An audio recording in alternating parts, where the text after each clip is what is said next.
This is part 8 of Unit 9. Today we are going to use page 13. So turn in your table of contents and please fill in today's date on page 13.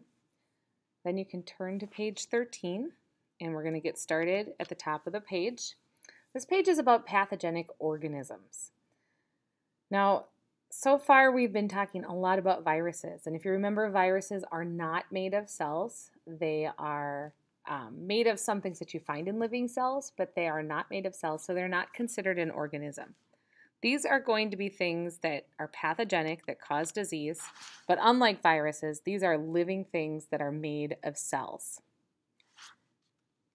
Bacteria is the first one we're going to look at. Bacteria are single-celled organisms. You might remember when we were looking at our 6 kingdoms that the bacteria kingdoms are single-celled. They are prokaryotic, which means they don't have a nucleus. They cause damage by multiplying, and then that damages the cells and causes the disease. They multiply very fast. Some of them make toxins, and a toxin is just simply a poison that it's often not the bacteria that makes you sick, but it's the toxin that the bacteria makes that makes you sick. Sometimes they can be really hard to kill because they can form endospores. Not all bacteria do this, but some do. That can form endospores, which are protective, thick walls that make them really difficult to kill on the normal ways that we do, like by heating things and cooking things and stuff like that.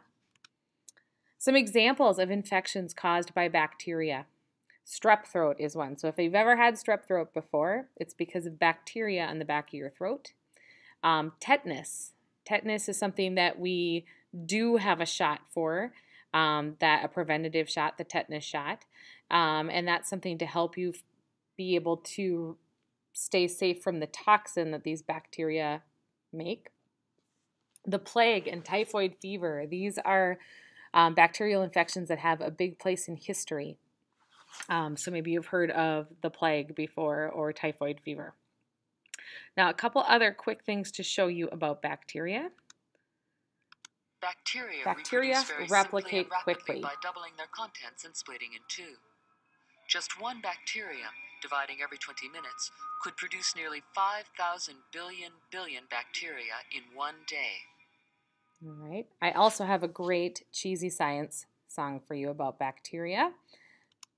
Enjoy. Bacteria. Bacteria. Look, there's bacteria. Bacteria. Bacteria.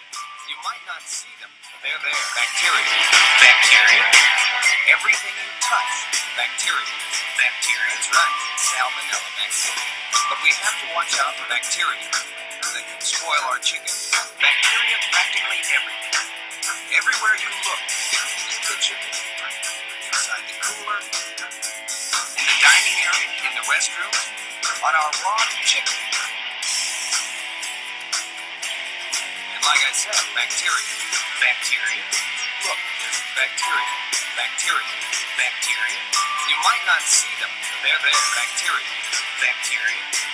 Everything you touch. Bacteria. Bacteria. That's right. Salmonella bacteria. Salmonella grows on raw chicken, especially old chicken. Moist foods like our salmon, staph bacteria on the left, and strep bacteria on the right. Salmonella, Shigella, Clostridium perfringens. If you didn't wash your hands, they would become breeding grounds for bacteria. Bacteria. Look, there's bacteria. Bacteria. Bacteria. You might not see them, but they're there. Bacteria. Bacteria. Everything you touch. Bacteria. Bacteria. That's right. Salmonella bacteria. Fever. Cramps and fever. Dysentery. Fever. Fever. Vomiting, chills, cramps, chills, and cramps. 1 square inch. 500 million salmonella bacteria. These bacteria really sound serious. They are when they're left unchecked, and it could mean a trip to the hospital for someone. Our customers, wow. Ourselves, all right. Our chicken, all right. And our reputation, all right. You need bacteria on me right now? Clean, and again. Bacteria. Look, there's bacteria, bacteria, bacteria. You might not see them, but they're there. Bacteria, bacteria. Everything you touch, bacteria, bacteria. That's right. Salmonella bacteria. Salmonella bacteria. Salmonella bacteria. All right. And finally, this report about bacteria on GMA your cell Investigates phone. taking a close look today at the germs on your cell phone. You may be shocked at just how dirty that device can get. Some of those germs could also make you sick. ABC's Marcy Avocampo has the story.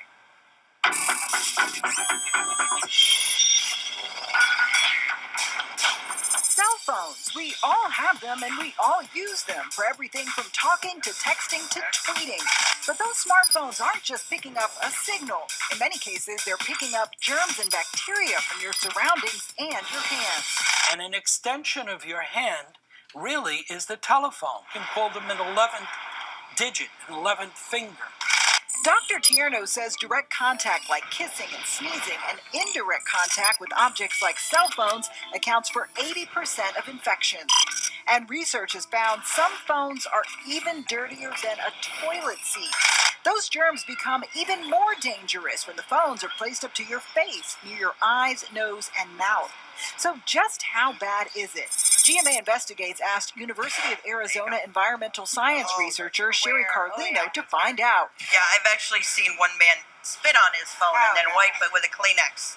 At popular Gotham West Market in New York City, Carlino tested 15 devices using a tool that instantly measures the amount of organic material on a surface. It includes maybe food stuff, skin, any kind of skin flakes, bacteria, mold, fungus, anything like that. It's going to show up in these numbers. She says anything under 200 is good news. 187, not bad, no. 112.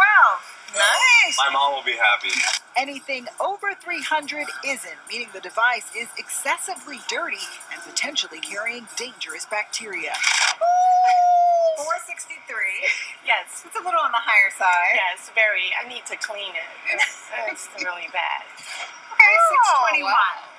So that's pretty high. I'm not a germaphobe. I'm a big believer of the more exposure, the more resistance. So I can live with that. So you're pretty germ resistant. So what should you do? Experts say, first off, clean your phone regularly. Wipe the surface of that phone.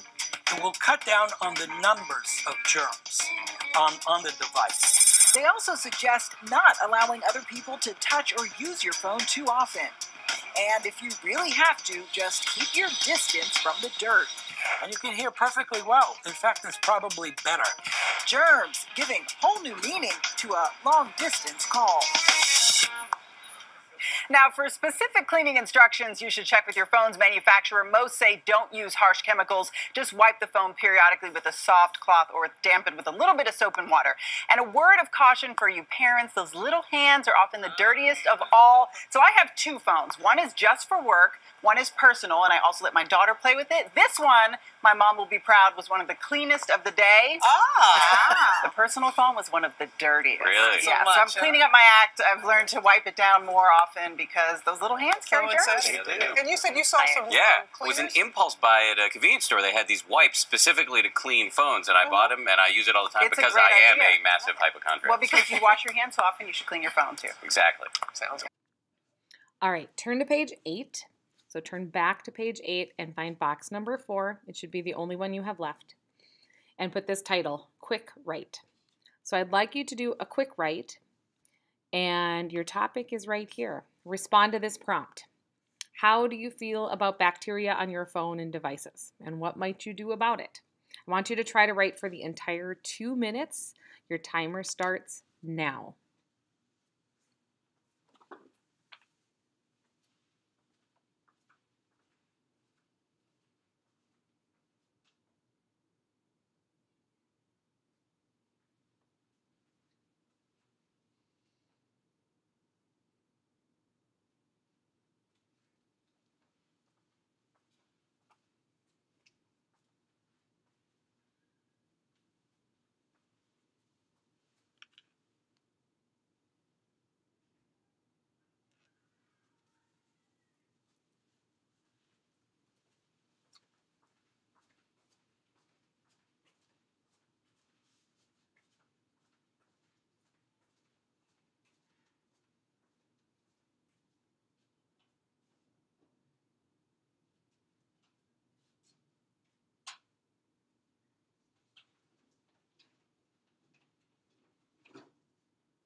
All right. So wrap up what you're writing if you're still writing. And that is the end of part 8.